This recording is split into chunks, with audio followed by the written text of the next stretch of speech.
Greek. And again, Greek, I sincerely appreciate you making time, really.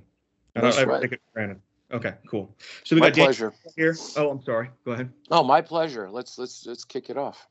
Cool. So I basically put together a big list of stuff that I've been, I don't know, wanting the answers or to revisit with you and just go over. And one thing that I've been hearing some buzz about, um, the drone thing brought it up recently. I know that's a big psyop, but who I think behind it, from what I can gather, is this whole Northcom entity that came around after 9/11. Do you know much about that? I think it's straight north of you. Yeah, it could be. Here's the thing. Let me just bring up a point that I'd like to carry over on the rest of the conversation. Yes. And I'll show you how it applies to anything we discuss, because I refer to us as surface dwelling earth inhabitants, and we live in a very toxic environment. Okay. Yeah, we do. Yeah, we know it's toxic with all the, no, I'm not talking about chemicals and pollution. I'm talking about mentally toxic. And I'm going to mention the premise of everything is the way society functions. There's two categories. You have the public and you have the private. And I'll give you a quick example. Like with the bank, and we'll go back to this, to the drones. With the banking system, I borrowed money from the bank. I have to pay it back. That's what they tell the public. That's what everyone thinks. But really what's going on is the bank has no money to lend you. They just monetize your signature. And right. And if you confront them with that, they punish you. Right. So you have to, so if you operate in the private, and you know what's going on, you have a much different attitude. So what I mean by this is, if we're going to go back to the drones, there's a private side to what's going on. And when you hear the term black ops, secret operations, whatever, forget about those terms. That's private. It's a bunch of people pulling out some private stuff that can only be, or organization that can only be interpreted with public knowledge, which is not compatible. If that makes sense. No, you're right. That's the dilemma I have. I know I'm fed artificial feedback, all this bullshit, and I try and make sense of it. Like I don't necessarily care about the drones per se. That's the public is allowed, this much of a threshold, a fraction, and then it's to mess with us and do all these things. But it's like I don't know where, I get it. Let me just say it this way, Zen. Let me just stop it. There is no rational way to describe what's going on. Logical, rational, feasible, acceptable way using public parlance, what the public is told, will not apply. It's kind of like 19 Arab hijackers vaporized the World Trade Center with box cutters. Yeah. Wait a second, Greek, that's not the official story. Yeah, tell me the official story and tell me it makes more sense than what I just said, right? So it doesn't work. It's just, so what I would suggest in this case with this question with the drone is, what do you see? What data can you gather and compile for yourself, and those that you would consider as being, like Dan Pena would say, high performance people, not this semi-intelligent tripe shit, and I'm using a medical term there, right? I mean, people that you consider to be high performance, high functioning people. Gather your own data, put it together, hit the mute button, look at the pictures, right? That kind of thing. But what I've been aware of what's going on with the drones, though, just to segue back, what is it? It's a psyop, but what isn't a psyop, right? If you go to the grocery store, the new packaging on a box of breakfast cereal is a psyop also. So what degree of a psyop? I really don't care. Personally, I think the mothership, I'm talking about like the 2-mile long mothership, should enter our atmosphere and vaporize everyone on the surface. So a bunch of drones to me is just a joke. But anyway, take that however you want to do it. So. No, it is a joke. I was just thinking, how do I breach the surface of these entities that are underground in Colorado Springs, things like that? That kind of stuff always with me. And, well, how is there, they say mind your own business, or, miners like to say that, mind your own business, right? I would just do that. I mean, I'm not saying for you. That's a bunch of folks that are they getting away with it? The answer is yes, right? Because even the administration says, yes, we've heard about them, we are aware of them, but we don't know what they are. Isn't that the official answer typically, right? Yeah, it's a joke. Yeah, all right, but here's the thing. So my point is here, we know this is a private group, right? And they're doing their thing. And yeah, it's a little inconvenient psychologically, mentally, socially, or whatever, but we're going to let them do their thing. That's basically it. So let them do their thing. Are they affecting you personally or your loved ones? The answer is no. and out of it. Oh, well, okay. I think in an abstract way they are, not to necessarily rebut you, sir. I'm just saying like they do that stuff to see how we're going to handle it, and then okay, great. Now they're going to pass drone legislation, this or that. They want to completely control the sky. And I feel if they get enough pushback from us, I know it's a very broad, sweeping term, but Well, maybe we should go public on how to build a device that could send a tennis ball through a brick wall. I don't think they'll be up in the sky for very long. But anyway, Yeah. that's another discussion. yeah, I'm just tired of being treated like a dumbass. That's all, and I'm just No, you will. Well, that's because you're not pursuing. I'm just saying. Let me say it this way: you're not pursuing high performance or stuff that's in your category, and you're actually allowing yourself to be downgraded. I mean, just take that as a suggestion, right? Like if I look at alternative, whatever. Okay, the alternative media online is public. It's public stuff. It's in public parlance. It's what the public understands. None of it makes sense because all of this is being done in the private. And it's being shown publicly, right? Yeah, no, you're completely right. But I think that if one can understand that it's all crap, and then be able to metabolize it and understand to a certain level, and realize, okay, what part of this is a test? What are they really saying here? What does this mean about the powers that be? Is it a front? Is it a this or that? And I think that's worth interpreting. I mean, if one can, and that's what I guess the advice I seek from you. And I know that there's many layers to all this, There's a lot. It depends on what you want to put your focus on. True. Like for example, there's I don't know, 40 or 50 million people in the U.S. on blood pressure medication, and guess what? Blood pressure is a fiction. It's a medical. It does not exist. There is no pressure in the and they're dying from this medication, right? Same with diabetes. There's no measurement. There's no way to measure blood glucose.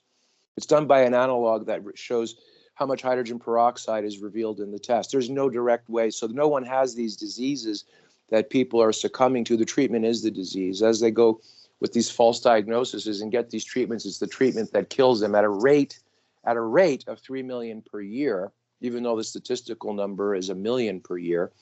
And I think that's a little bit more of a concern because what's going on with the medical industry is several fold more severe than what was going on in National Socialist Germany or any other, Pol Pot in Cambodia or Stalin. What they were doing is going on right here, right now in the West, not just the U.S., Canada as well. And people are being unnecessarily, destroyed, literally. I mean, I don't really care to some example because it's no one that I know. But when I hear it's like, my dad died of diabetes or whatever at 57, and my mom is having a hard time, and I have 3 brothers and sisters. I mean, that's kind of shitty, isn't it, right?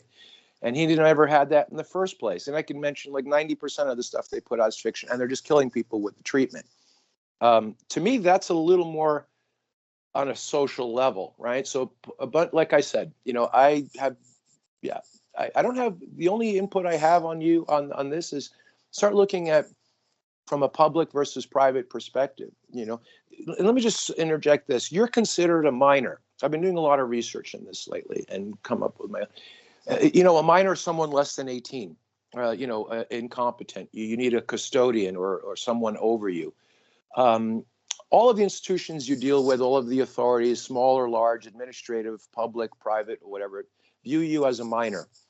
And what do you tell? So let's say, you have a minor, a child, and he says, "Hey, man, give me $10,000, your pickup truck, and your house for a week." You're going to laugh at them, right?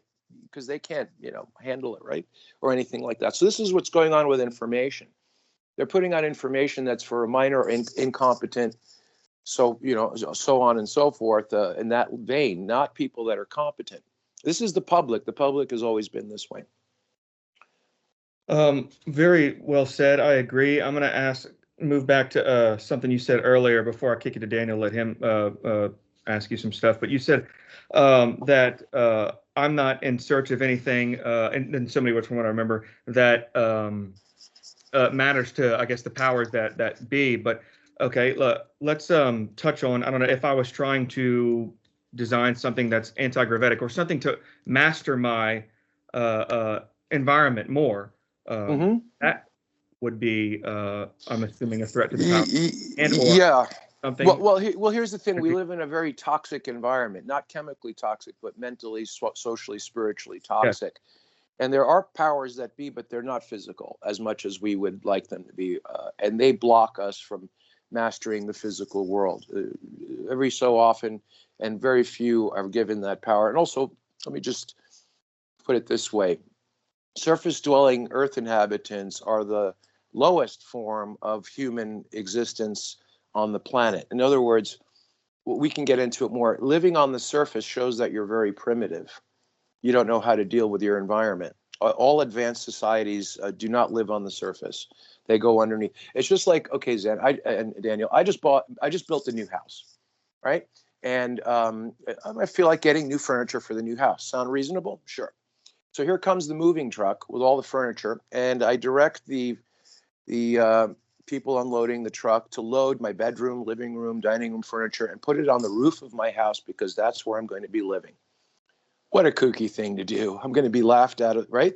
Okay, you put it inside the house. So you do a flyby on the earth and you see all this stuff built on the surface. You're like, leave those guys alone. They're really dumb.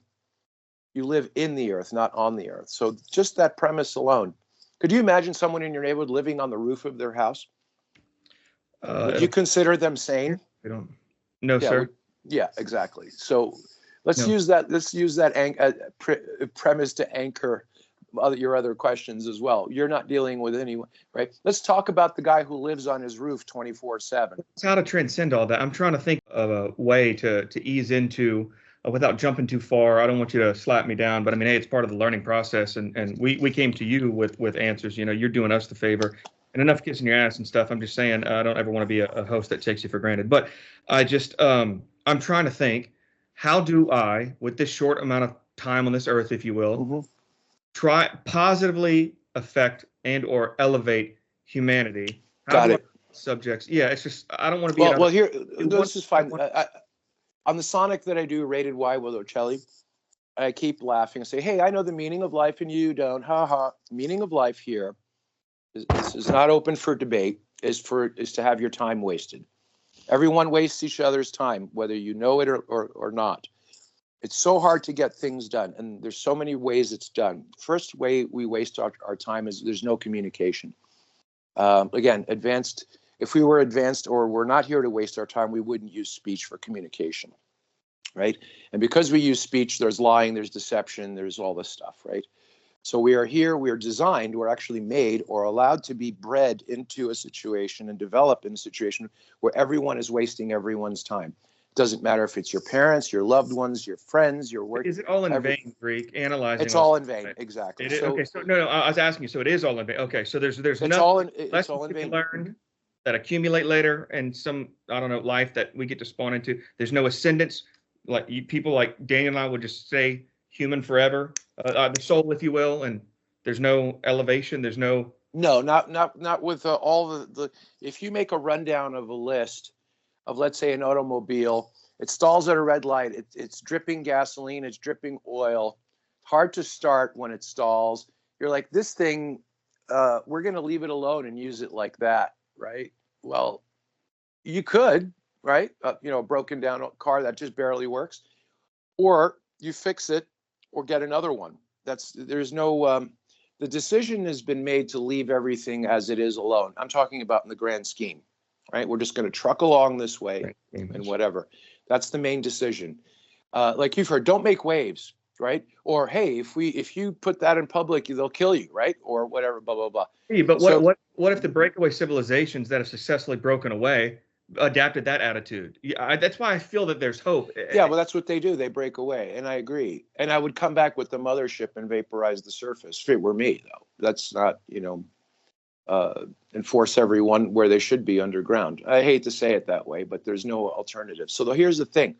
Our bodies biologically can continue. You know how your body breaks down and rebuilds itself, apoptosis, all the biological functions, right? When you sleep, you recover and all that. The way that works in our body, we can live for 1,000 years, easy, right?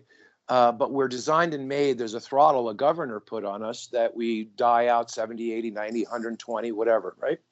So that is actually there to help us, the short life.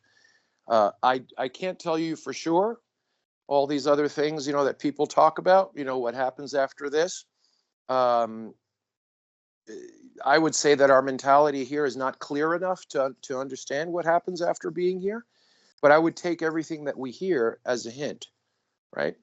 like for example, not to bounce around, but this stuff about reincarnation, that's not discussed properly, because if we are here for the third, fourth, fifth, or 10th time, aren't we technically in the afterlife right now? Right? So these things need to be put together a little better. But no, I have no desire for anything here. So I'm wasting. It's kind of like years ago on Sonics, I spoke. We're in the waiting room. So you have a dentist appointment, right, Zen?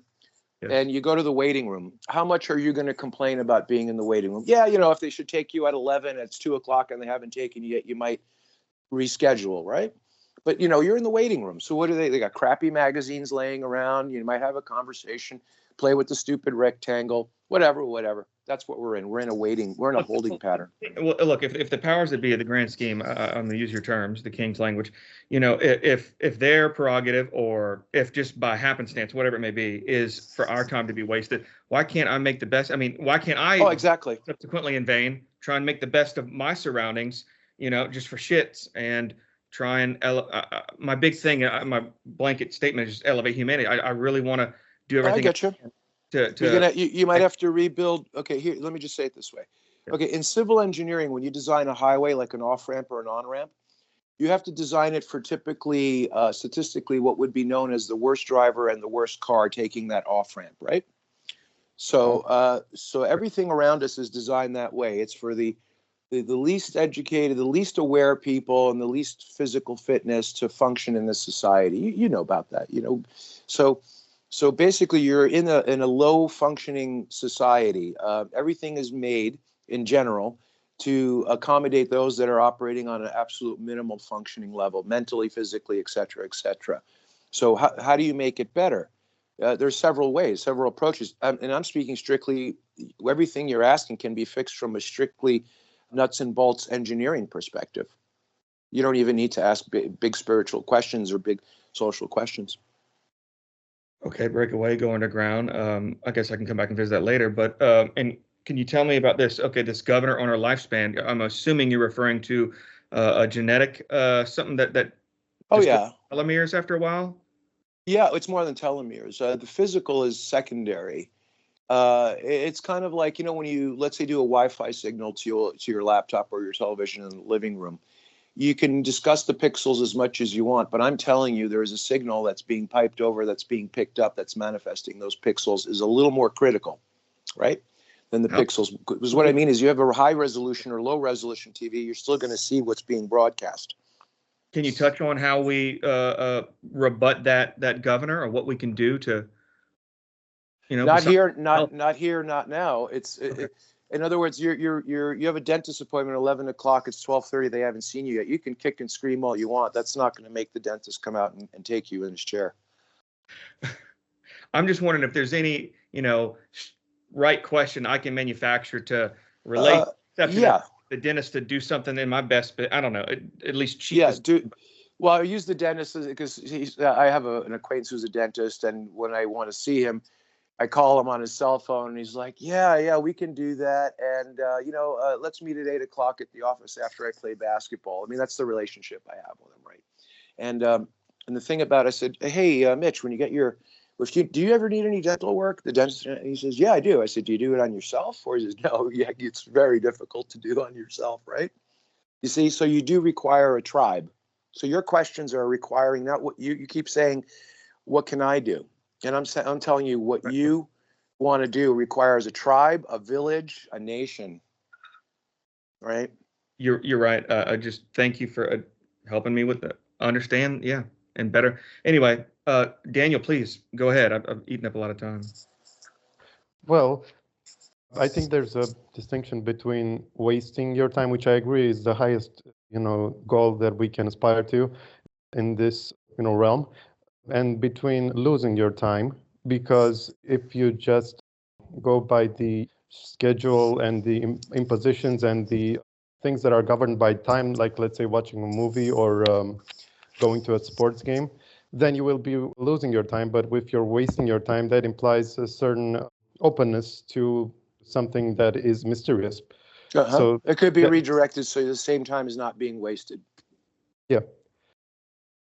As for the us living on the surface, on the roof, still, I think there's something to be said about Goldilocks planets being inhabitable and being having the ability to be thriving on the surface, except that we are in the most precarious position of having all these grids and all these prison systems, governing us. That's what makes us especially repressed and inside more of a prison than a university, as we were supposed to. Sure. Or I would say, how closely related is a prison to a farm?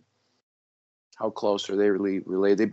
The creatures that live in a prison and the creatures that live in a farm are both fed and taken care of to a certain degree, right? And they're both monetized. Yeah. I don't think it's a prison as much as it's an unfortunate situation. And by the way, some people listening to this are, oh, this Greek guy is very negative. I'm not into it because I like the airy-fairy woo-woo stuff, that your intention, blah, blah, blah, blah, blah. That's fine. But what I'm saying, you'll find in every ancient text, every single text that's been written by, those dummies that came before us, right? That's what we're taught to think, that the ancients were dumb, right? Every ancient text that you'll find, the holy writs of the world are pretty much, I'm paraphrasing. So. And you mentioned the us having the potential to live 1,000 years. Would you be able to isolate maybe the biggest poison or the top 3 or something? Yeah, your skin. Just keep it simple. Remember, everything is based in. We're speaking publicly, so we're addressing minors, people with a, under 18 mentality. Typically, it doesn't matter if they're 70, right?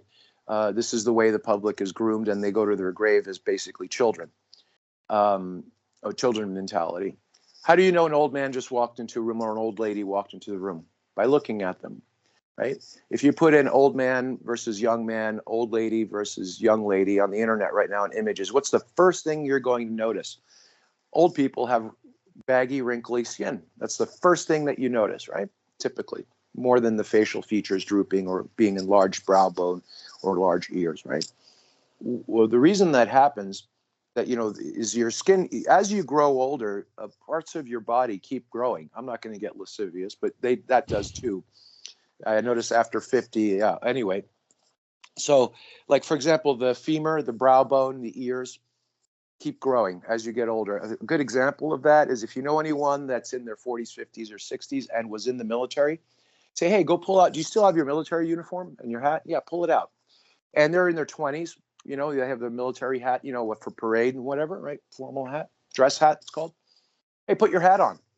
And when they put their hat on, it sits on top of their head like a toy hat, like a child's hat. It doesn't even fit anymore because that keeps growing, top of the cranium and all that, right?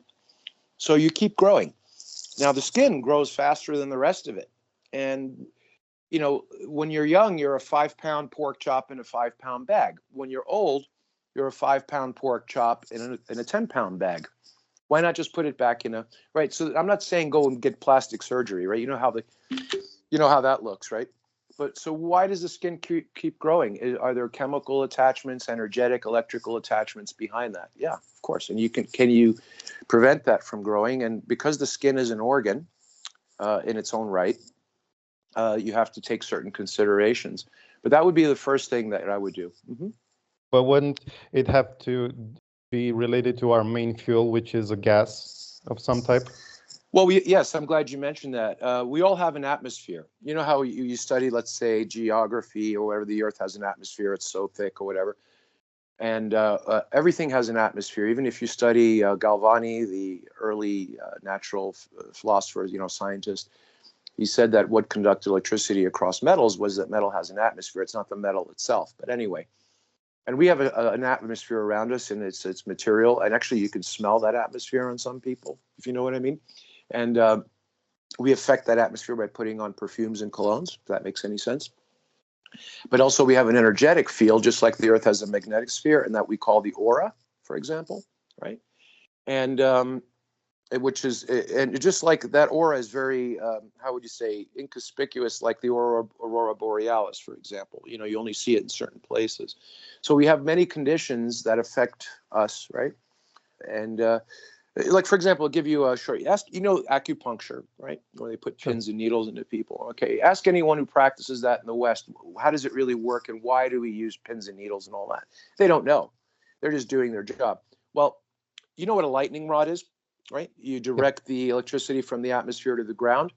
When the idea of acupuncture is that you apply a conductive piece of material into the body, and based on the diagnosis on the practitioner, what he wants to do is draw energy from the aura surrounding the human body and put it back into the body. Or if there's too much energy in the body, to send it out to the outer field, the magnetosphere of the body.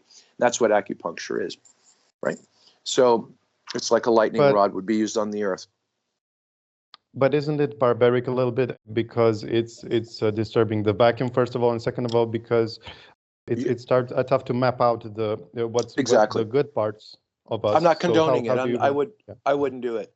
Like, for example, if I had a condition and someone suggested try an acupuncturist, I'd just laugh it off. I wouldn't do that. But I'm just giving that as an example to help illustrate the condition. Mm-hmm.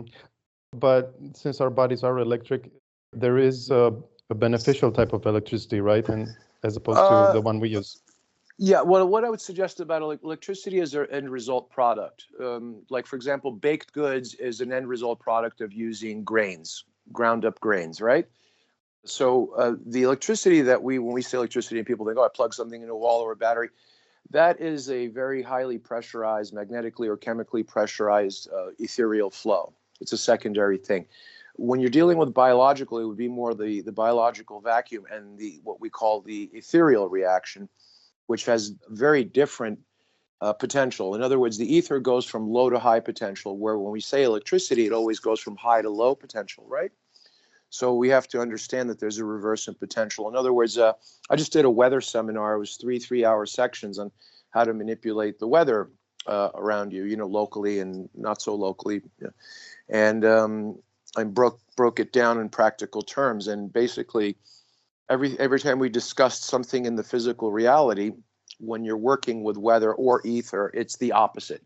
And the main opposite would be the energy potentials go from low to high, not high to low. Where can we find that? I'm sorry to interrupt.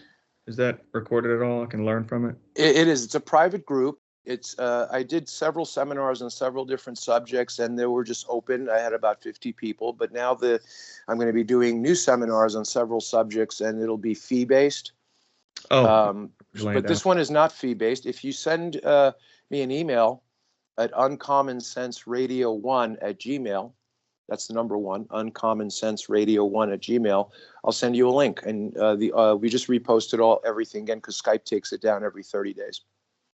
Thank you. Sorry, Daniel. I didn't mean to. No, it's fine. It's 9 hours. It's 3-hour segments. I do, let's say every Saturday we do 3 hours for 3 weeks. And that's just barely covering the surface. But, put it where we already have several people making rain and doing what they want. Yeah. Especially where you are, Zen. Oh my gosh, hurricane's coming. What do we do? Run, right? I'm like, no. Yeah, not at all. We have total control over that. Yes, it's upsetting to know that they just, I don't know, these lesser men build over us. And as you can tell, I'm so butthurt and I'm relentless in my pursuit of trying to figure out how to get ahead of all this. But anyway, Daniel, I want you to wrap up your first point. You know what I'm saying? I don't want to take your thunder. I don't want to take it, Daniel. I think the answer to what would you do if you did find some, let's say, free energy, which, like you said, all energy is free, so you shouldn't name it that. But a free energy device, you should just keep it for yourself, because what you do when you're alone will be rewarded by the world around you. Right. Well, here's the thing. The operative point here, what you just mentioned, let's say you just get a free energy device. You're pretty new at this because you just got it, right? So it's like when you're 5 years old, you get a brand new bicycle. You say, I'm going to ride to California, or do you ride in your neighborhood first, try it out, make sure, right? So don't get anything caught in the chain, right? Get wrapped around the axle kind of thing, right? Until you get used to it. Yeah. So it would be very difficult. I mean, we already have devices that it's just a pipe. You're aware of it, and you run dirty water through one side and the water comes out clean on the other. And it's like, what? That doesn't make any sense. No filters, no chemicals, right? Well, that already exists. We already have that. And they're not for sale. I do a 90-year lease. So if anyone says, how many of these have you sold? I can honestly say none, right? because I leased them out for 90 years. So anyway, that's the operative thing. By the way, if you have a free energy device, don't put it up for sale. Just do a 90-year lease. Mhm. But to tie it together with the drones, I believe you did foresee this type of phenomenon back in like 2016 or 15, that we would see all sorts of lights in the sky that were supposed to, represent distraction and false disclosure, and that if you want to make, let's say, a baby step towards understanding that phenomenon, you're supposed to get behind the way in which you cancel mass and weight, which is not inside the atoms of physical objects, but in the ether. Right. It's all, if you're familiar with the work of Ken Wheeler, I don't endorse him. It seems like every time he does a video, he's just rewording everything from his first video 5-10 years ago. But his perspective in nature, and I agree. There's a book by Gustave Le Bon written on transformation of elements and materials, and all the early quote unquote physicists, which were natural philosophers really before the term came about. It's all about pressure mediation. Everything in nature is trying to equalize. So if you create a low pressure here, out there that's higher pressure wants to rush into the low pressure, right? And if you create a high pressure here, it's going to want to rush towards the low pressure around it. And that's the basis for everything that works in the perceivable universe. And if you're stuck on the atomic side, meaning everything is material, the most ridiculous thing is a photon, how does the photon go through glass, right? Slow down and then speed up again after it leaves the light bulb, right? Ridiculous. If you're stuck on atomic, let's say, model of the universe, that everything's atoms, including light is photons, you will never, I assure you, you will never, ever, ever, ever, ever have anti-gravity or anything that we discuss or aspire to, ever. You'll never have it. But once you understand there's an immaterial substrate, it's completely immaterial, that once it's handled a certain way or manifests into material and light, and you understand pressure mediation, right? So, for example, the way, if you understand what an airfoil is on a wing, on an airplane, the Bernoulli effect, you have something that looks like a flat plane of material, like a wing, or just a board of wood. And if you run it through the air, it doesn't, it just cuts through the air, it doesn't lift. But if you increase the surface area on the top of the board and keep the bottom flat, as you run that board horizontally through the air, the top of the board, which is like an airfoil now, that's a longer surface, the air takes a little longer to rush off, and it creates a low pressure because of the time variance. But the air on the bottom of the board, because it's flat and parallel to the air movement, the air moves a little faster, and you have a high pressure, and that creates lift, right? If you look at every cross section of any airplane or helicopter or propeller, it has that feature. How simple is that? So what the simplest airfoil will do is create a low pressure above, high pressure below. The end result is lift. Exactly the same with the ether. I think there was stuff written about ether lift and lift, simple lifting devices. Now, if you're going to go after it by strictly using electrical fields and all that, that's not going to work either, because electricity is a byproduct.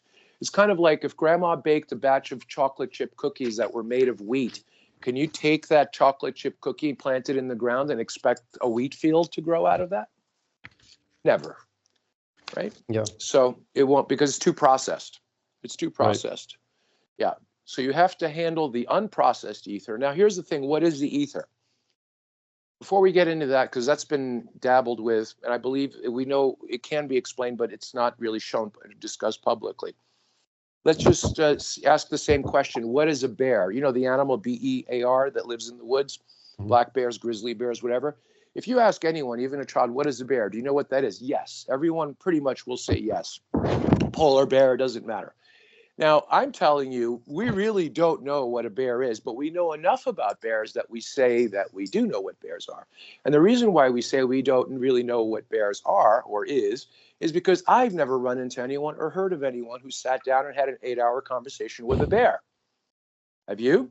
No, but we know enough about bears and their behavior that we can work with them and identify them and actually say that we know what bears are. Can we do that with the ether? Absolutely. Yes, we can. And that's how I operate. Do we know enough about it to work? Just like, for example, if you speak to a physicist, what is electricity? You know, really, if you get down to it, there's no physicist that knows what electricity is, but we still, doesn't mean we shouldn't use it. Do we know enough about it to make it useful? Does that make sense, Zan, to you? I'm picking up what you're laying down, and as far as I think I know, my subjective understanding, yes. But as far as ether, like, okay, what about like in relation to Mel's hole or something like that? If that exists, if you can confirm or deny, whatever. But like, I don't know what Mel's hole is. oh, okay. There was a similar place, I think, on an Indian reservation, or basically, it's I don't know if you heard. It could be urban legend, but I'm assuming it's true. Oh, a weird place with weird anomalies. Well, it's a place that, according to this urban legend, which I'm assuming is true, there's a naturally occurring hole in the ground where a dark light would beam out one time a day, and if you drop things into the hole, you never ever hear some sort of noise or anything. And if you drop something live down and pull it back up, it's warped. And that coins from with different times and different presidents, same countries or stuff like that would be found around it. And if you park your car close enough to these places on Earth, that there would be, I don't know, stuff from, I guess, different timelines playing on the radio or alternative timelines. Maybe this is just a red herring. We should forget about it. I was just thinking. No, that's fine. I had a somewhat mild relation with someone who had gone through New Mexico and swore that he went through a town that he knew before. And when he went through the town, this is about 5 years ago, it looked like very 1940s. And he sent himself a postcard. And when he got home, he got the postcard and it was postmarked 1947, even though it was 5 years ago. So maybe they really do have aliens in the post office, but yeah, weird stuff like that. Well, we're the aliens, right? I mean, how the hell do we just pop onto this planet? We are the aliens to some degree. Mean, to some, yeah, we're the only, we can go into so many reasons why we're alien here based on, how different we are from all the creatures, right? Yeah, even on the biblical text, we're a genetic project and all that. But Absolutely. About the dark matter, dark light, it must be some residue of the, phantom matrices, because we're in a side of simulation, nested inside a simulation and so on. So that's probably why he was led to an artificial timeline in that one. And then, I don't know. Events, yeah. Synthetic events or different events. There's a very thin transition or veil, I should say. For example, when some people, very rare, the NDE reports, near-death experiences, but if some of the more, let's say, if you listen to NDE experiences, they all sound pretty much the same, with some variants. But there's a few out there that are interesting that before you transition to the other side, you actually go through different realities that are like this one, that seem very similar. You might look at yourself in the mirror and you look very different. Or, you might have a green car here, and when you pass, you go out, you walk outside of your house, and the car is now red.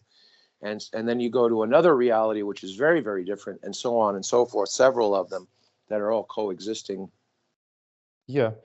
But the fact that each denomination sees their own pantheon in their NDEs suggests that it's artificial, and that because they never really died. Because if they did, they wouldn't.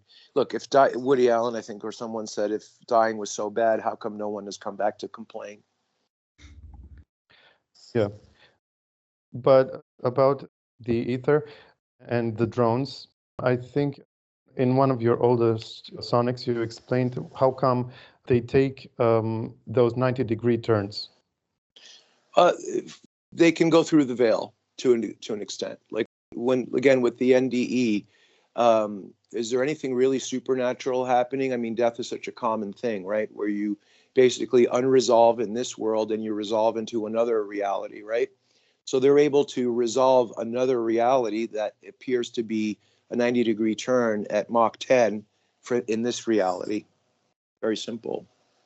I'm suggesting that you're going to be breaking, it's not just anti-gravity and those super, let's say, phenomenal motions that you see in UFOs. I believe that they're operating in a slightly variance, another reality that is you can see in this one, like a shimmer on water, right? And yeah, they rely on the reorganization of energies, which all the energies come from the ether, right? And Pre-energies, yeah. Once we identify it as energy, it's finished. Just like you can't plant a chocolate cookie in the field and expect wheat to grow. Yeah, you have to function with the original whole materials that come out quote unquote naturally, because nothing is natural anyway. It's everything is constructed. You know how they say, well, without being religious, God created everything, right? Well, someone who creates things is an artist, and when that's where you get the word artificial. It's an artificer. So everything is artificial if you go that route, you know, that someone created all of this, right? So an artificer makes things that are what? Artificial. But not in the sense, like, for example, years ago, I was peddling water. I was trafficking high-end water in Los Angeles, in most elite shops there. And I was able to clean and make wonderful spring water, like even goes against the best spring waters in the world, from LA tap water via implosion. And it was called Spring 2.0, and the label said synthesized spring water. And we were giving out samples, and one lady approached me and she says, "Why does it say synthesized water? It sounds artificial." Right? I'm like, you know, that's a good point. That's a good point, because it is, but not in the sense, when we say it's artificial, it's usually a downplay, right? A downgrade, right? So by saying we live in an artificial environment is not downgraded at all. It's just being more objective. If that makes sense. And as a result, you could say that the generators are not so much generators as pumps. That's right. No one has ever generated electricity, just like a water pump has never created water. You know, like I say, let's go out and buy a water pump. Usually has a power cord attached to it. Leave it still in the box, plug it in to your power. Do you expect water to start shooting out of the water pump? No, because the water pump is designed to take a certain static body of water and based on its design to create a certain volume or pressure. Right. So let's go back to the generator. It's a group of windings that creates static electricity. It takes static, right? Static electricity, and winds it up and pressurizes it and reflects it down a conductor known as metal. Notice I didn't say really conduct. It sends it across the wire, just like a magnet works. For example, when you put a magnet on your actually magnetizes the ether, polarizes it. When you put a magnet on your refrigerator door, what is it? It's just running along the refrigerator door, right? That's how electricity works over metals and other things and some minerals. And once you understand that principle, you might want to abandon the whole thing, right? Of, you know, having a field coil, you know how basic generators work. There's various types of ways of doing it with magnets or without magnets. And where you have an exciting current, you know, there's many ways to do it. But I would suggest that if someone wants to start getting into this, let's just say, I'll say this because I'm in the process of working on this right now, is using an exciter type generator. Instead of spinning a coil around a magnet, energize a smaller coil that becomes magnetic, and then rotate the other coil around that primary energized coil and keep seeing what you get. And if you start playing with this, you'll notice that your local transformer, your local power supply in your neighborhood, all the power goes out for a few blocks. And the electrical companies right now have enough sensors that they can almost find the source of what caused the capacitor or transformer to go out. And you get first time they stop in front of your house, second time they knock on your door and they said, you know, the power went out again. Do you know anything about it? And what I suggest you say is, I really don't know. I was watching TV and the lights went out, man. Don't say, hey, come out here. I want to show you what. Anyway, you get the point, right? I shouldn't have shared that, but yeah. But there are also examples of a technology that is electricity that is longitudinal, that is instantaneous, that we're not supposed to have, that is out in the open. Yeah, but how are you going to control that? Because it's instant. Well, you can, Eric Dollard, again, I don't endorse him, but he has some good stuff. You can build a very simple circuit. There's a video that's about 15 years old on YouTube, or maybe 10 years old. It was an 8th grader that built basically Tesla coil setup, like a tank circuit, and he basically showed that that little circuit that he built was 1.5 times the speed of light transmission. Very simple to do. And the way you do that is a tank circuit, which is capacitors in series shunted with a coil. If you want to do the opposite, slow it down, is coils in series shunted with capacitors. So it's very easy to do faster than light. And that's a longitudinal. When you say longitudinal, that's faster than light propagation, right? So you have to start thinking in those realms where things are instant. And that's, again, it goes into the how much of, okay, let's just make an open question that maybe we can't answer. How much of messing around with that stuff can you do without the other realities coming and saying, hey, what are you doing? Yeah. Right? How much of that can you do? Or they'll say, hey, I see you're doing it. Well, let's invite this guy, right? Let's invite him, right? And then once you're invited, you walk through a door that you may not come back in, right? Does that make sense? Mm-hmm. There's also a gray area, such as that person who died 10 years ago who did invent and try to patent a so-called free energy device, but was unsuccessful, and of course besmirched and calumniated. I forget the name. I'm not sure. Well, you can't just say one, because there's many, I believe, and right. They've done many, many different ways. And I think they're all very different from each other, but using a similar principle that they may or may not be able to communicate, which is what we're trying to do now, perhaps. Mm-hmm. And you can recreate many elements out of others that have nothing to do with them using the latent pre-energies of the ether. What do you mean by elements? Like, I don't know, lithium or water, catalysis. Bronze gas. That's supposed to be like a different phase of water that we didn't ever know about. I get it. There's something. The field is, yin and yang, right? It's, I don't like discussing it that way because it sounds like I'm trying to get into a modified Asian philosophy. So I've come up with a new way to describe it. I call it universal principle. Yin being soft and expansive, and yang is sharp and hard, right? And focused, right? Yin is unfocused, yang is focused. Again, it's like pressure mediation. When I get into let's just call it transmutation. Are you okay with that term? Yep. Okay. I've done many, many times, I'd like to say hundreds of times in my life, but dozens of times, public demonstrations where I take pure carbon and transmute it into iron at a rate of 70% by volume.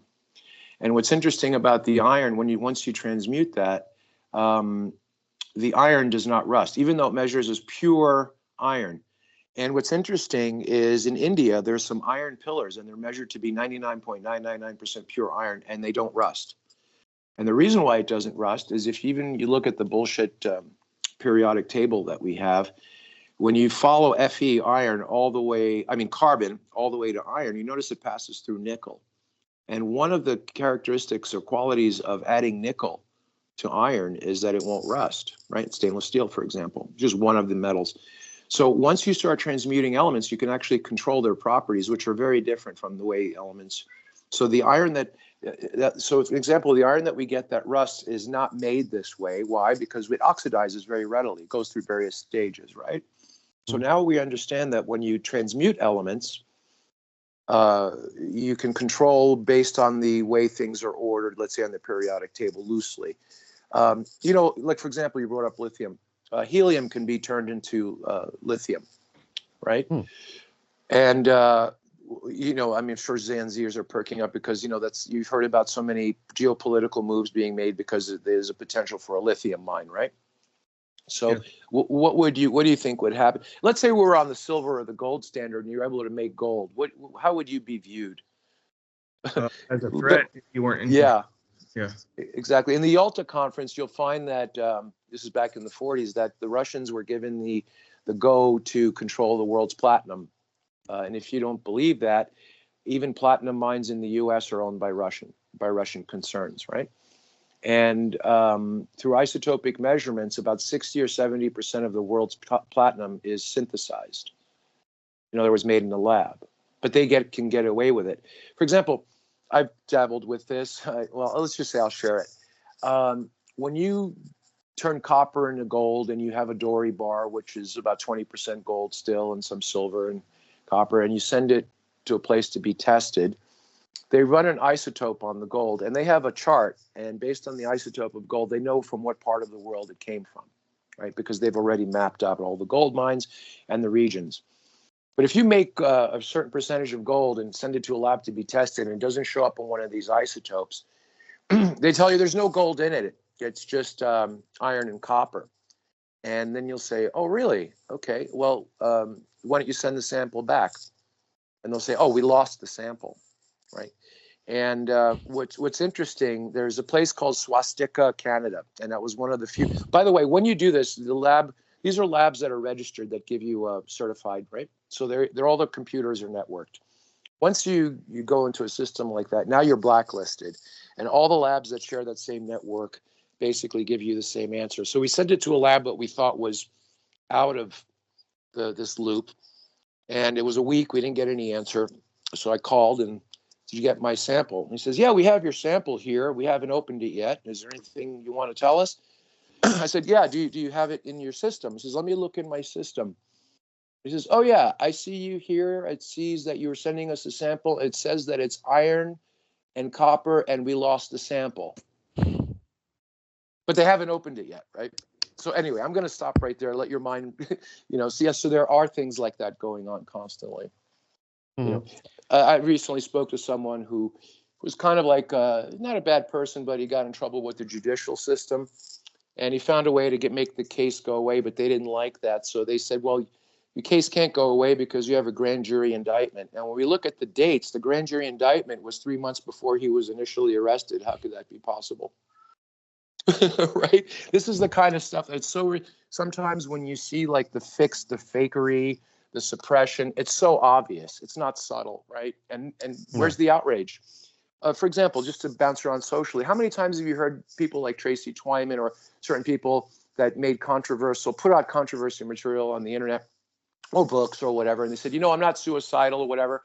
And yeah, you're not suicidal. You're very stable. You're sound body and mind. And then like a year later, you find out they were found hanging in their garage. Where's the outrage? It's obvious they were offed, right?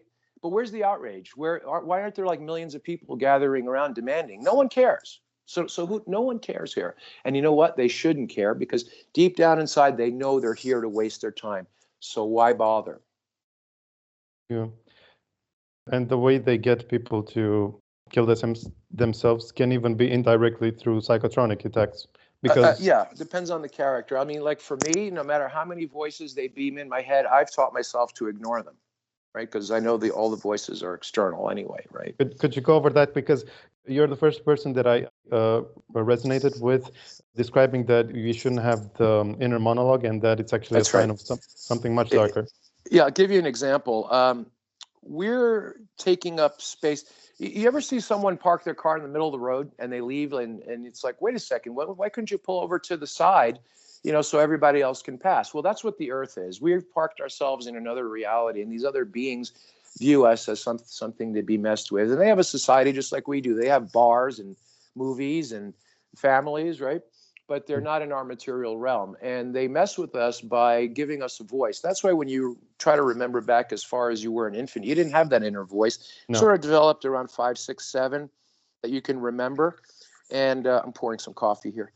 So what's interesting is they have beings that go through school. Like, for example, in the West here in the U.S., we have a lot of Chinese restaurants with Chinese immigrants. And people think, oh, they just came over from China or work in a restaurant. No. There are actual schools in China that train people to emigrate to the U.S. and work in the restaurant business, right? So they have some little schools where when you deal with humans to give them their inner voice, and these are the different classifications of humans, and this is what they typically think of and say. And that gets locked into your voice, and the voice in your head sounds like the way you sound to yourself, and you think it's you. Now, what's interesting is when you have, let's say, a very mainstream person and they listen to their inner voice, kind of like, in the cartoons, you got the good angel on your right shoulder and the bad angel on your left, right? They play that with you as well. But I could give you a scenario. Let's say you got a real mainstream person, believes everything on the news and, files taxes, takes a pill when they're sick, all the basic stuff the mainstream does, right? Suddenly they go to like Zan's or your website and they start listening to some of your interviews and they're like, oh man, this sounds so intuitive and right. And I better read. It's not, you mean the world is not like I was told? and they start abandoning all those mainstream thoughts, that voice can no longer serve them. So he puts on an alert. Hey, this guy's learning new stuff. I can't give him the voice anymore. So then they have to assign a new being to give you another voice. That's why when you run into people that kind of like just started learning this alternative stuff, it is the happiest time in their life. They're at the most peace in terms of they want to learn, they want to tell everyone and all this stuff. But when they send the new being over to them that's designed for those that go into the alternative world or whatever, suddenly you notice they start getting angry on why no one wants to hear what they're saying, right? Suddenly, they all have the same characteristics pretty much, right? And then when you find out, for example, let's just bypass the whole thing here, that inner voice is artificial, and they're actually keep replacing beings as your level of consciousness changes, and you keep growing your consciousness and rejecting that inner voice, what happens is they send like the real big bad ones, like the Delta Force beings, and those guys, what they do is they start giving you a little clairvoyance. Like what's going to happen 8 minutes from now, and you start feeling psychic, and then you forget that it's still not you, and now you start telling people that you're psychic, and you're really not. It's still this other thing doing it, right? So yeah, and I just gave you an overview. You've heard me discuss this more in depth, but that's the overview. So these people that say that they're psychic, they are, but they're being played. They're being played also by a being that look, it's like, hey, this person here, their heart, the easiest way to control them is let's let them believe with a voice that they're psychic. And then now we got them. So, okay, now what if you know that's going on? Now you go even beyond that, being psychic. Oh, Greek, was there anything really being beyond psychic? Of course. And you just keep operating. And then you get to a point like the Truman Show, where, where he takes the sailboat out and he finds that it's all fake in the set, right? So once you get past that psychic point, then you see, oh, it's nothing here is worth it. And I'm not saying this to be whatever, a downer, yeah, there's nothing, but just enjoy yourself. Hey, look, there's plenty of people that work in Hollywood and show business with fakery around them. Hey, I'll let you in on something. Do you know when you watch entertainment movies or whatever, they're actually told what to say usually and reading a script. You believe that, right? And most of the stuff is props and fake. Hey, does that mean they're having a terrible time? No, you can still enjoy yourself in that setting. You see what I mean? Yeah. So every word that you can make out it betrays this possession, so to speak, because you're supposed to think in clearer ideas, nothing. Influence. Yes. I'm glad you mentioned that, because first you have influence with these beings, and then the people that have problems with their cognitive ability, those are oppressed, like voices that, that's what they use. Let's say, for example, to beam thoughts in your head to make you kill yourself, right? You have the oppression. And the final state is possession, where your consciousness is completely taken over and becomes unconscious, and this other being now operates through you, right? And this is all non-material, not like the Vril takeover. This is not being a host. You are a host, though, but there's no physical entity. It's all mental. Yeah. So you have to watch out for that, too. Yes. Which is not really so much pranking, which probably has a much deeper, cause, which has to do with living using our creative powers, which they lack. Yeah, and they feed off of it. There's a movie called Monsters Inc. where they scare the children, and they actually their energy reloads it's their food source. Yeah, that is absolutely, I would say, 99.99, almost absolute. What's one of the situations that's going on, And if this astral world that people say that they go into, or these spiritual beings, doesn't matter if they're biblical, whatever religion, New Age, I don't care. If they're I met a benefactor, a beneficial entity, really? So how come he hasn't given you a formula for curing cancer or free energy? None of them are beneficial. Even if you read the biblical text, whatever God in there that you're talking about, show me one that's beneficial and benefactor to us. None of them are. None of them, not a one. So yeah, that does away with any form of channeling, but there is they're not here to help. But there is one of these communications that is like, let's say, genuine, which maybe I shouldn't, but I expose this, but you yourself were subject to, which is the one that's more cellular and the one that Ashayana describes as chelontic. Okay. Excuse me. I believe that they are operating in a way that we are also. In other words, but on a different level. Right. So let's say, for example, you have someone who's barely eking a living because they have financial problems, right?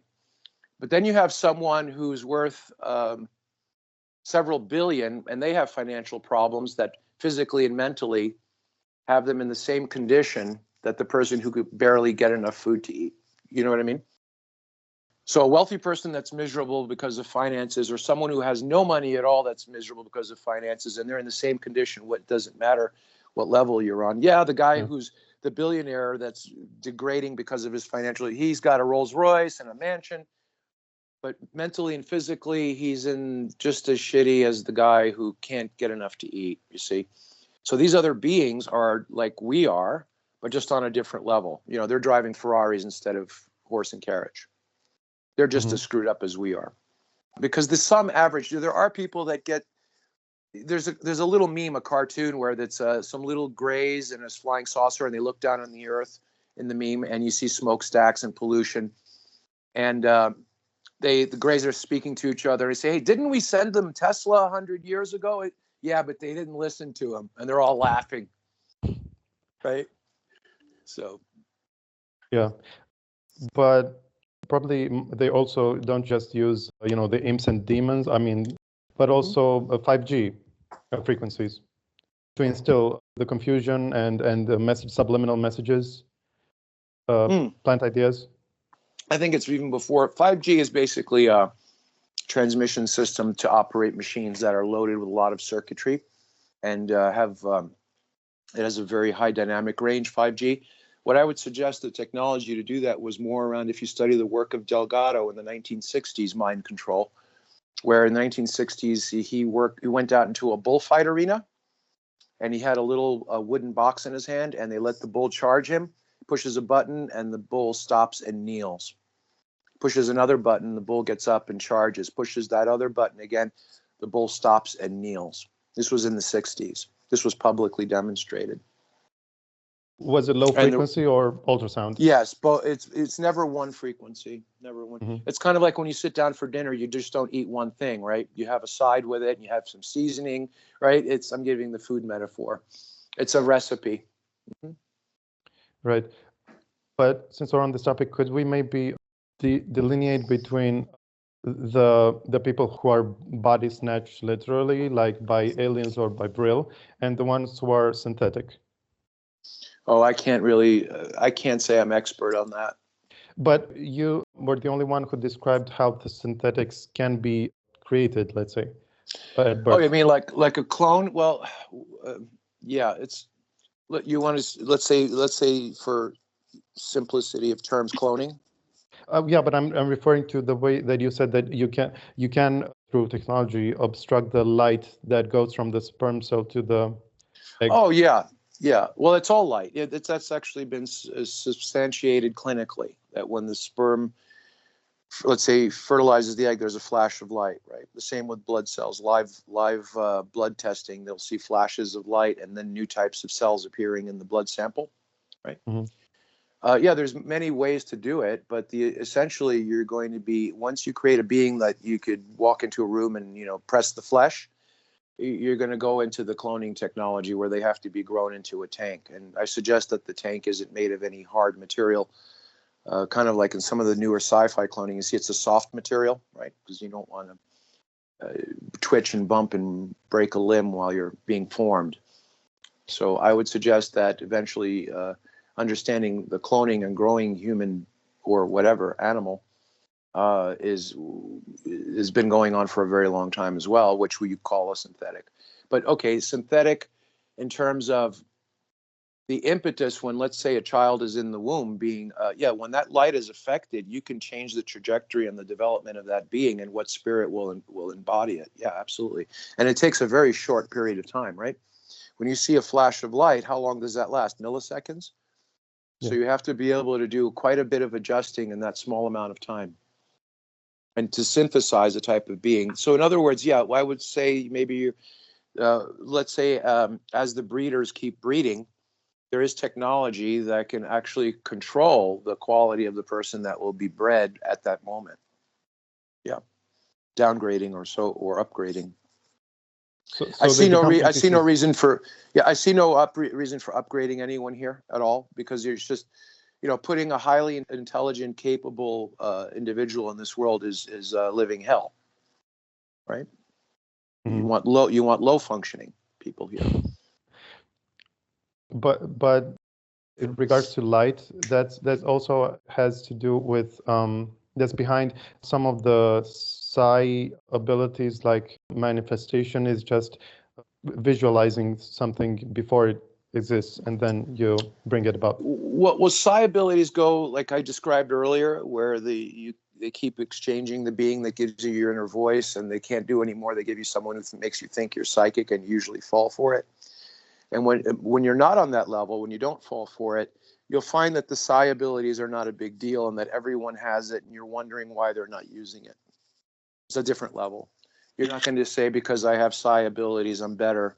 You're going to say, oh, how terrible this is, because look at everyone has it, but yet they're not using it. Mm-hmm. Another component that is overlooked in the psi and other things is the emotional, and no one has really been able to like describe their purpose or their meaning. Yeah, I get into a lot of that. I'm going to probably be doing a seminar on that, a fee-based one. I've been speaking on it now for quite a few years. I thought about it for quite a few years before that, doing experimentation. I call it the emo work. Yeah, there's no explanation for why we have emotions in society, why they exist. It's not just if you believe that we're just biochemically stimulated and that's all, then this is not for you, of course. But there's no explanation why we are emotional. But then you'll find, how many times have you heard of someone going postal, right? Very calm individual. Suddenly they were emotionally motivated to do some heinous crime or wonderful thing. Also goes the other way as well. So once you learn to take control of those emotions, you'll find that's where your consciousness is, and your actual body works by emotion, not by the voice in your head. And also the emo work creates a field around your environment that helps you control or influence things around you, people and material, Yeah, the emotional envelops the energetic and the physical. That's what it is. That's what you're actually reading. The emo is the reading of that. And it also ties in with the body's consciousness. Your body has a different consciousness. It's a very primitive consciousness.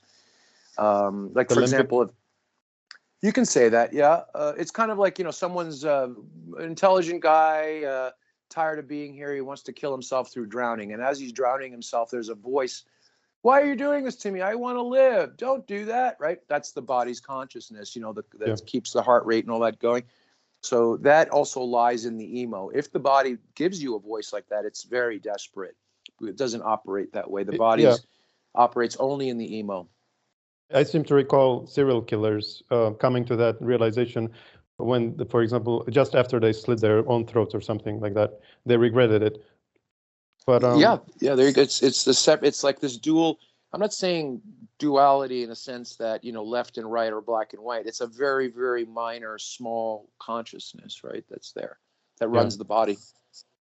And you brought up yin yang, and would you say that that is something you can find anywhere? Meaning, everything that is let's say positive has a counterpart that is negative, and that's how the universe balances itself.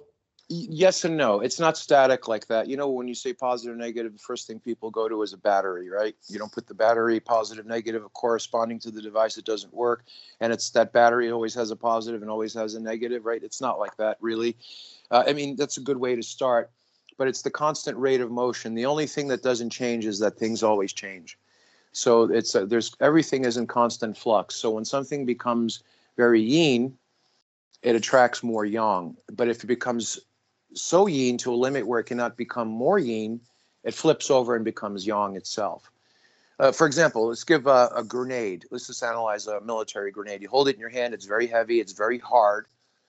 Everything is packed very tight. Even the gas that's in there or whatever is packed super tight. It's considered definitely a yang object.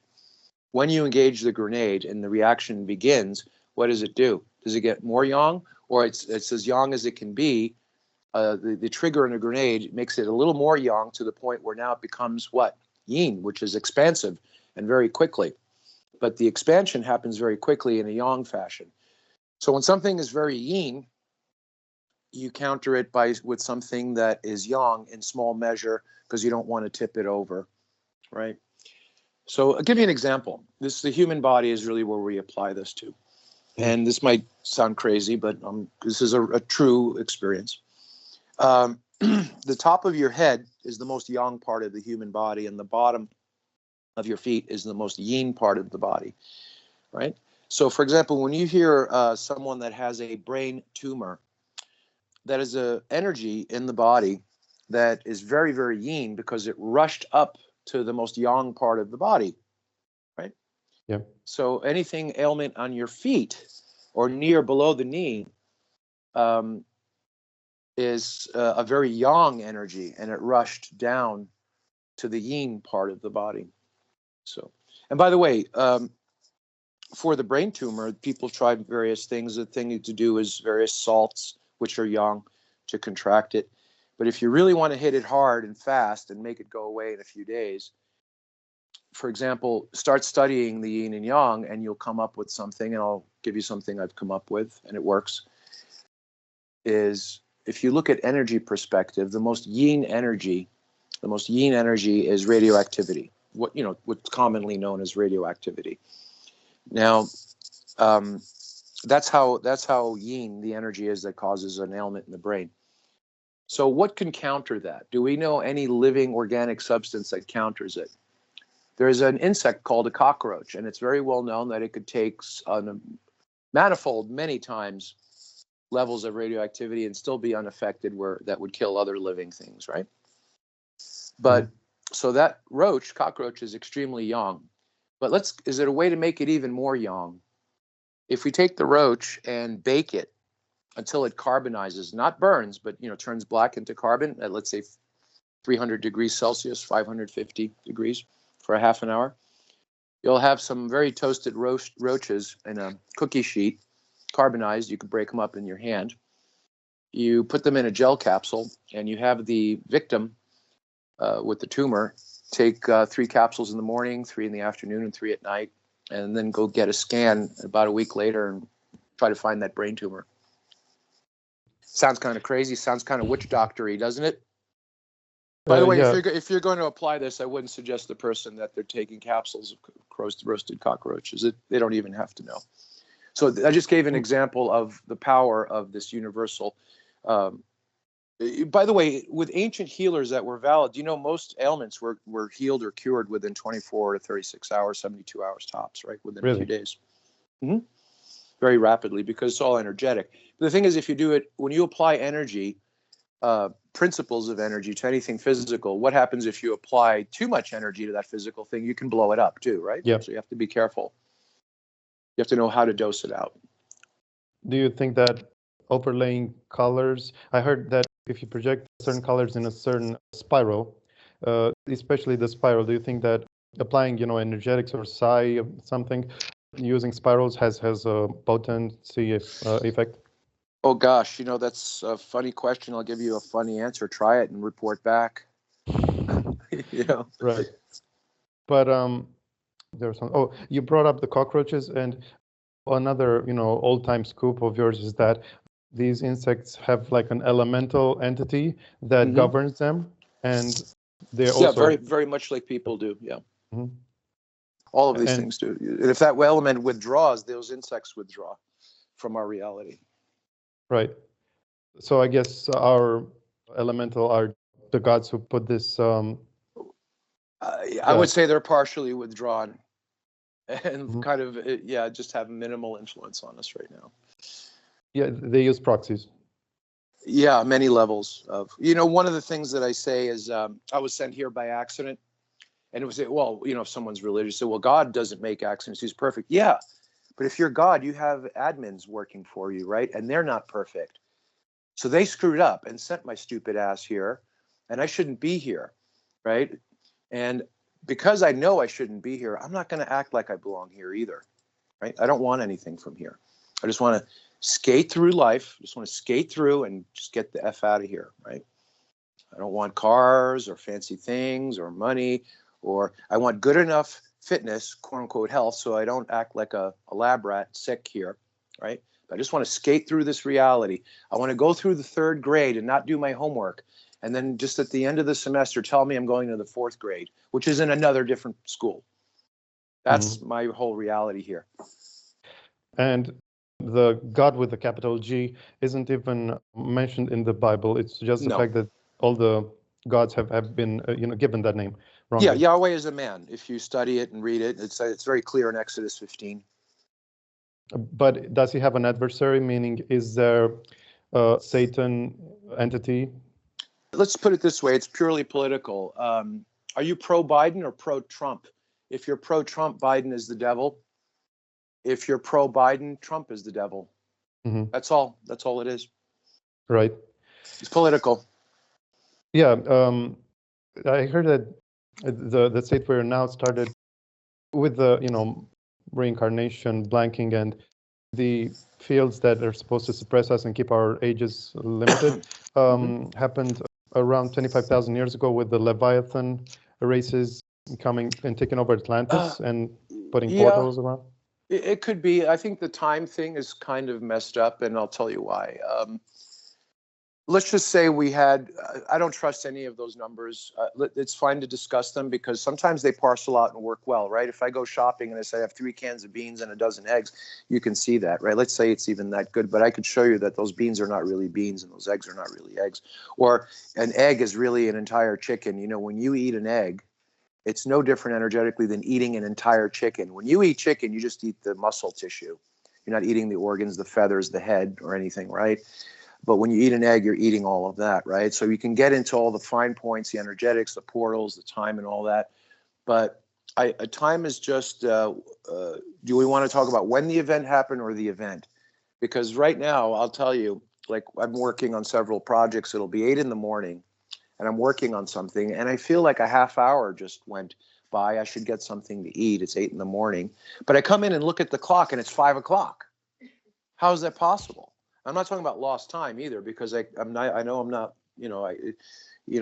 to look at objects to see if they're changing in real time. It means I'm in a dream. I'm not in a dream state, no lost time. So the whole thing about when things happened is I've gotten away from. I can talk a lot about things that are going to happen and are happening right now that I've discussed over a decade ago, even gave the year. But in terms of how long things are, I've really started to separate myself from the whole thing about time. No, I'm with you. Yeah, I heard too many conflicted testimonies that I can't believe anything. So basically, I'm just going by what's most compelling. I agree, always, yeah. But about the predictions, I think for a long time, you weren't super clear-cut about the exact date of the reset, but after looking at archaics and maybe other sources, I think you have concluded that the reset is not around the corner, but it's somewhere more along the lines of 2040, which is also falls in line with the greatest, in my opinion, remote viewing experiment based on the year 2050, when all the people who are blind to the target, they isolated that time period as the one that will be the most meaningful, and that there will be no overpopulation, meaning that must be a loss of life in the middle there. Yes. I think that'll be more evident around the 2030 time, because they tend to push when the powers that be, like Zan mentioned earlier, they know what's coming. Like, for example, you can go underground and someone will bring a text to you that's 3,000 years old and it looks like it was printed 10 years ago, right? So all knowledge is preserved, not on the surface though. So I would suggest my time, I've always speculated and said this is what's coming out of the biblical text, right? You have 2,000 years here, this time period here. This is dictated to repeat at this time, and I give certain specifics. And that seems to be working out. With the advent of the material from archaics showing it's more astronomical, geophysical, and repeatable, mostly, there are many events, by the way, that were just as bad as what archaics talks about that happened that he doesn't talk about outside of that 138-year periodicity or that 500-something year periodicity, right? There are other events that were very similar to those. Very difficult to tell on that point. Again, I've kind of divorced myself from the speaking out on time at all, whether past, present, or future.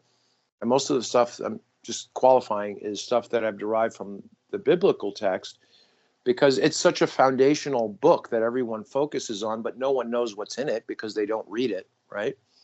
They listen to other people who are telling them what's in it. Well, they can just read it themselves. And it's pretty simple. So I would question the veracity of the biblical text and its accuracy based on, tampering, right? Or whatever, or, how valid it is. But I'll tell you this, I'm an Old Testament kind of guy, right? I would rather get my law from something like the Old Testament than what the state is telling me, to do in terms of how I eat, how I do business. And by the way, if you look at all the conventional laws, what's considered common law, that all comes from that text anyway. And so no one seems to know it. So why not, right? And that's how I pretty much operate. But I think about the gods, that they always tend to appoint themselves as our creators. That's something that signifies them because they want us to, worship them. Yeah. A big egos. That's something you find, in the testimonies as well, firsthand. But also, let me give a little diversion to that.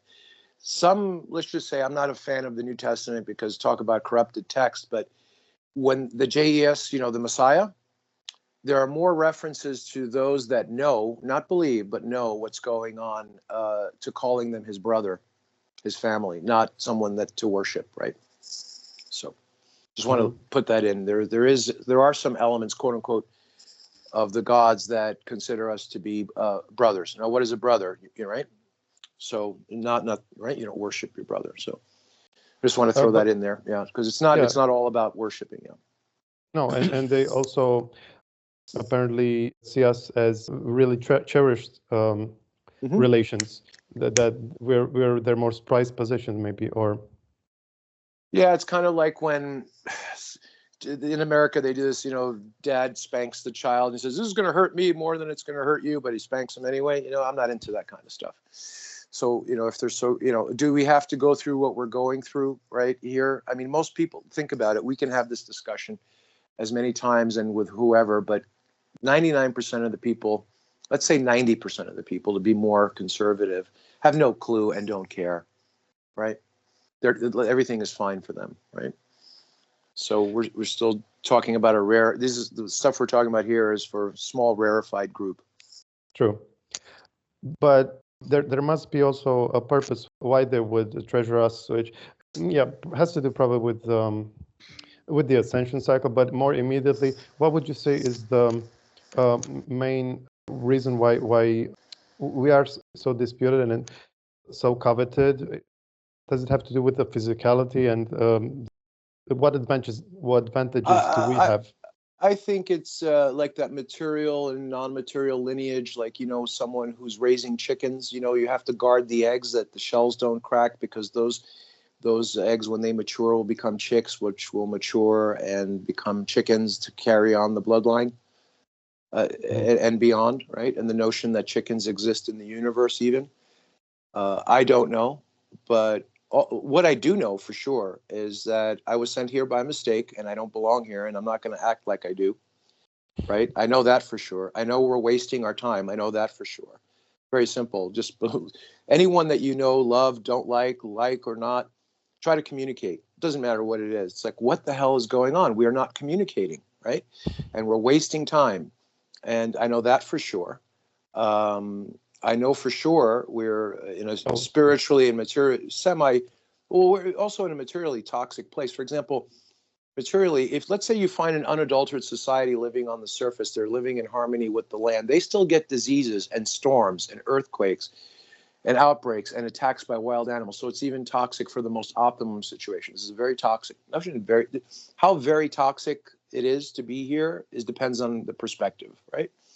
So, so I know these things are for sure that I mentioned, and the rest, that's what those past few things that I just mentioned, the past minute or so, is enough for me to chew on that may or not prevent me from going further, and why are we cherished, or why are we here, or what's going on after, and all that. And at some point, there's a mind state, like you can be hungry and then you get some bad news and suddenly your appetite goes away. My appetite is gone for many of these things here. I just want to skate through this reality and get the F out of here. And then I'll take what comes as it comes. I know this. Well, some people listening to this say, "Oh, this guy's a real downer, man." Well, too bad. Wake up. Actually, educate yourself. Because if you go to sleep, they say people should wake up. It doesn't make any sense. Because if you go to sleep stupid, you wake up. Guess what? You're still stupid. You have to educate yourself. I mean, gain knowledge and workable knowledge that you can apply based on your capacity, right? So, well, yeah, but that just means that you're not here to smell the flowers, but you still have a purpose, because otherwise you wouldn't have this inborn reason to persist. So it's just that it manifests. Yeah, there are a lot of good movies. Let's say a scenario for a movie where someone's traveling cross country on the dog, the Greyhound bus, and they get off on the wrong stop and they're left there, and then the rest of the movie commences on their experiences there. That could make a good film. You could write a pretty good script around that, right? Yeah, and have fun, I think you said, you said once that, which I agree, that 90% of this existence, I mean, of what it boils down to is avoiding the idiocy around you. Right. That puts you in the best stead. And that's one of the, and once you realize that, you're not supposed to be here because it's a waste of time. There are too many governors, too many limits here. And we're limiting ourselves, like with like. As humans, we relate with other humans, whatever term you want to use, as people, men and women.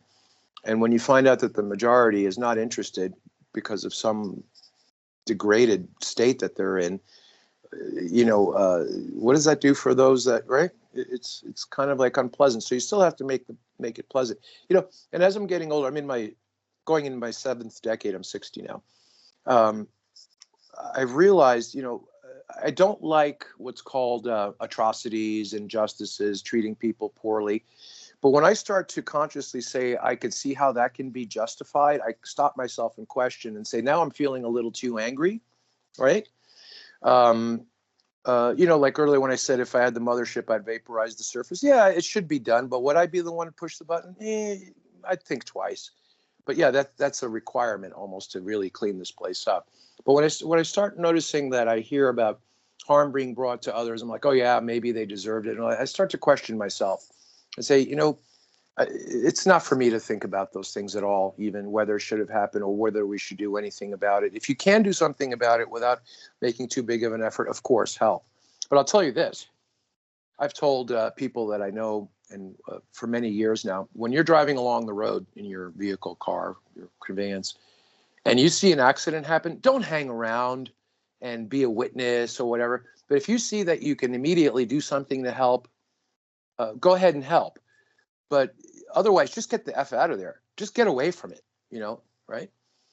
Don't try to play the Good Samaritan stuff. Unless you see there's a direct opportunity where you should do something. Yeah. Otherwise, don't hang around and say, oh, maybe I can help. No. Get the F out of there. None of this maybe stuff. So in other words, make your movements in life more sure. Instead of like tracking on programming, oh, there's an accident, I should stop and see if they need some help. No, just get the hell out of there. Right? Yeah, that's how I see things going on in life.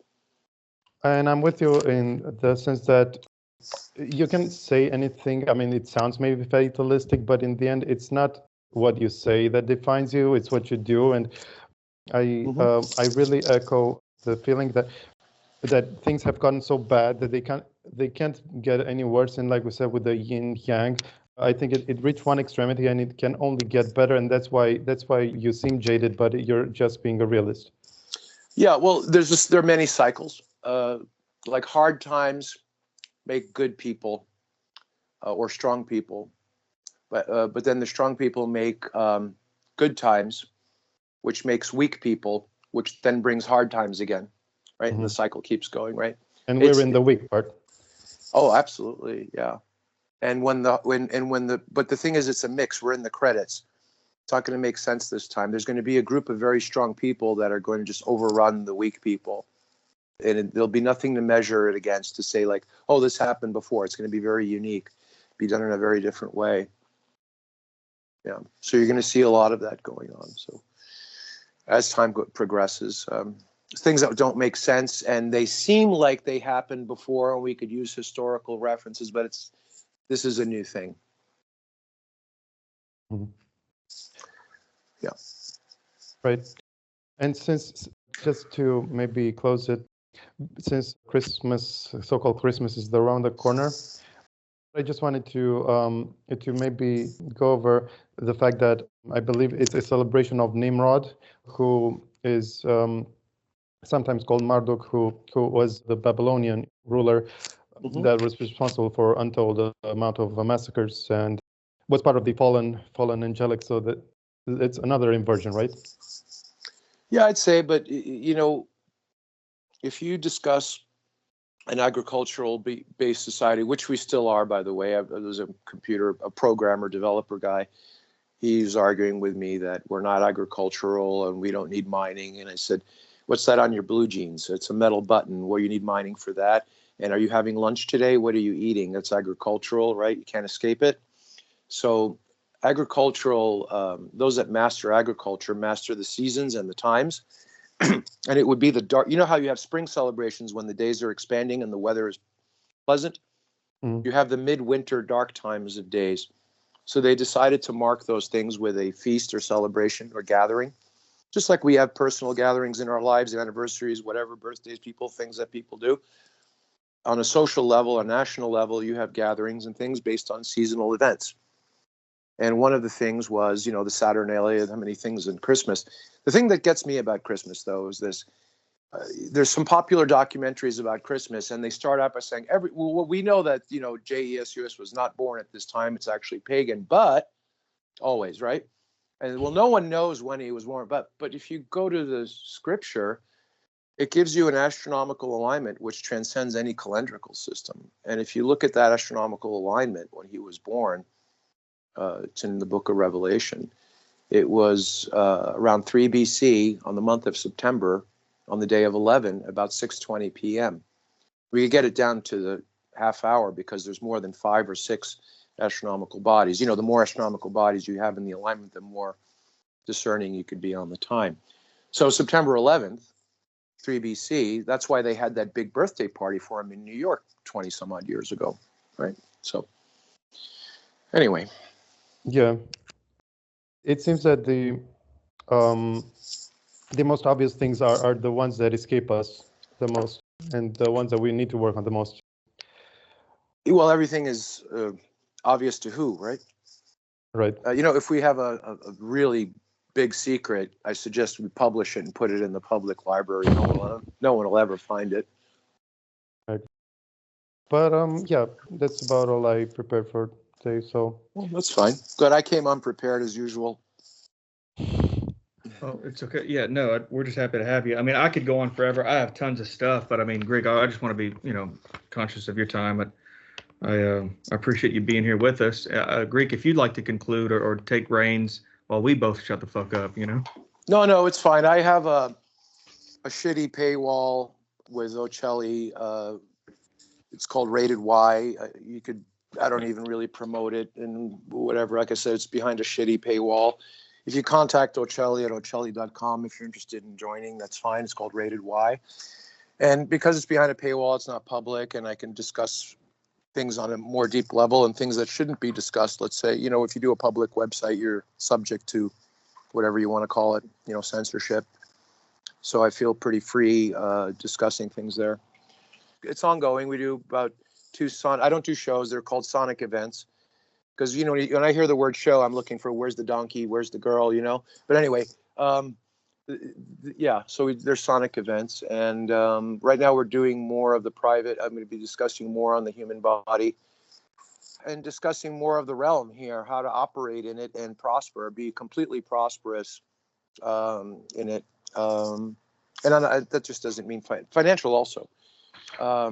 And prosper, and we discuss things like there's no such thing as health. That's a stupid term, it's fitness. What level of fitness do you want to attain? And, many of the emo work, all this other stuff. I'm Yeah, I guess I'm shamelessly promoting it, but I'm not, don't contact me to join. Just go to ocelli.com, message him or whatever. He'll show you the way to get there, Because it's private, you get into much deeper stuff that you hadn't previously. Yeah, that's how it favorite part. that's how it should be, right? I think, Zan, you know about that. You start going and doing public, whatever, YouTubes or whatever, long enough, and you're gonna, right? You're gonna That's have. the first step. That's the baby step to try and get you to stop. Because if I was really onto something, I wouldn't even be here breathing. But yes, yeah. Yeah. So anyway, I appreciate you guys. I like you both very much in terms of doing this kind of stuff. I think your audiences, I say your audiences, or the audience appreciates us three having a chat, doing a Sonic event. So it's all good all around. Yeah, great. Thanks for having me. Feelings mutual. Yeah, it's really nice because I just don't get this in life, or the way I can deduce things. And I don't know. It's like I wish my dad had this knowledge or whatever. But I don't mean to sit here and fawn over you or gush. I'm just saying, I just I don't know, man. It's like you're the older brother I never had or whatever. But it's very nice to give us the time of day. And thank you so much for letting us record this session. And sorry to hold y'all up. I just like to always express my thanks. I do not take this for granted. But anyway, thank you so much. Oh, I know you don't. Yeah, thank you. Thank you both again. Take care. All right. Bye.